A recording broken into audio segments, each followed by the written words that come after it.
I'd wanted to get Ryder back for the prank he'd pulled on me by falling out of his locker and pretending I was dead. I'd paid a Medusa guy 50 auras to let his snake hair bite the shit out of me, then lock me in here with the anti-venom in my pocket.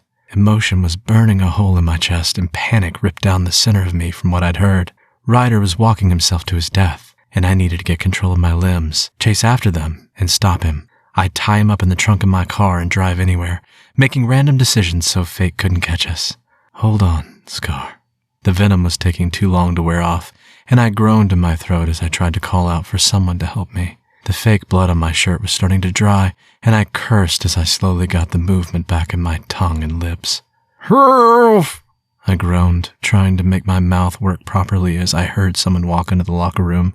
Help me! Hello? Eugene Dipper squeaked in fear. Oh, Gene, I said in what came out as a creepy-ass voice, which echoed around the locker room. Who's there? He gasped in fright. Lee Knight, I forced out. Open the door! I am brave. I am strong. I am a daring underdog. Eugene murmured under his breath. Don't run. Face your fears head on. Become a true Fae. The locker door yanked open and he screamed like a schoolgirl as I tumbled out on top of him, crushing him to the floor, my face pressing to his. Help me! I begged as he struggled to push me off of him, but finally managed to roll me onto my front. Oh my stars! Did someone stab you? He gasped. No, I slurred. Medusa, shook my pocket. He inched closer, bending down and rummaging around, pushing his fingers into my shirt pocket. Not that one, I mumbled. Eugene started patting me down, moving his fingers into my back jeans pocket. Not that one, I repeated, and he went for the left pocket next. Not that one, I snarled as he shoved me over to check my front pockets. Not that one, I hissed as he went for the right pocket first. Not that one, I snarled as he tried that tiny nothing random jeans pocket within a pocket that no one ever used for anything. What the fuck was he thinking? At the end of the day, this was the only family I was ever going to be offered, and we'd hurt each other deeper than anyone ever should. But we were still blood. Real blood, it turned out. Even if I didn't like the source of my origins, I knew it didn't change the way Luther felt about me. There was something rare about that, too. No money in this world could buy that kind of unconditional love. Through all the hate and blind anger I'd thrown at him over the years, alongside the bullets I'd hurled at his gang and the trouble I'd caused in his home, he had never once cut me off, never turned his back on me. He'd waited me out, assured that I'd come back one day. And fuck if I hadn't thought he was delusional, but it was pretty hard to call him that now, when he'd been damn well right all along. That was a part of why this was so hard, letting them back in.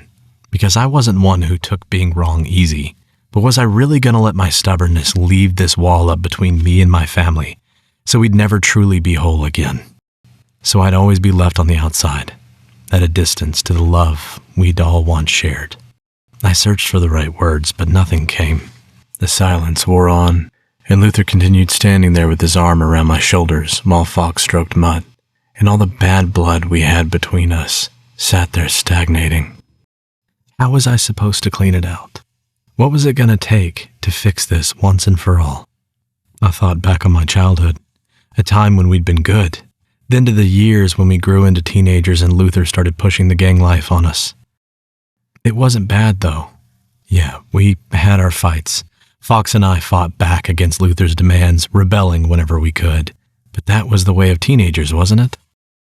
We'd still had our good times during all that. Luther had taken me off occasionally, training me up with guns and knives. He'd brought me on gang business sometimes, too. Let me see the darker side of his life, and honestly, I'd liked it. I was made for it, just like he said, even if I didn't want to admit it back then, because no kid wanted their life planned out for them, especially when I had plans of my own with my friends. We dreamed of something bigger for ourselves, but it never worked out quite how we'd all get there. And in a roundabout way, I guess we'd made it now, or at least we had a chance for it. Didn't we all say once that we'd live in a big house together and chase every dawn into existence, live like those kids did, always? This was it, our arrival into that, the opportunity finally waiting with open arms.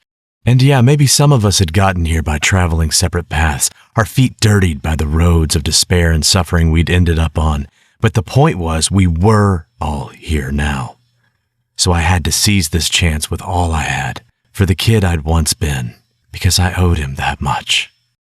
My tongue loosened, at last, and I drew in a breath as I fought my stubbornness, hoping this would heal us. I want a fresh start, I announced, and Luther raised his brows, but I barreled on before he could speak. I want camping weekends and sailing in the afternoons. I want to ride in your truck and go shooting tin cans out in the woods. I want to stay here in this house, and I want it to be my home again. I want to stay here, Luther. I looked him dead in the eye, my throat tightening around these next words as heat burned a line up the back of my neck. And I want you to be my dad again. And you, my brother. I jerked my chin at Fox as his eyes widened too. I want the happy family we're owed. I want our day in the goddamn sun to come again, and I want to stay basking in it for the rest of our lives, because fuck letting the world take it from us. I want today to be the first day of countless days where we're just fucking good. Yeah, son, let's start over, Luther said with emotion in his voice, drawing me against his chest, and I melted like a fucking snowman in the sun against him.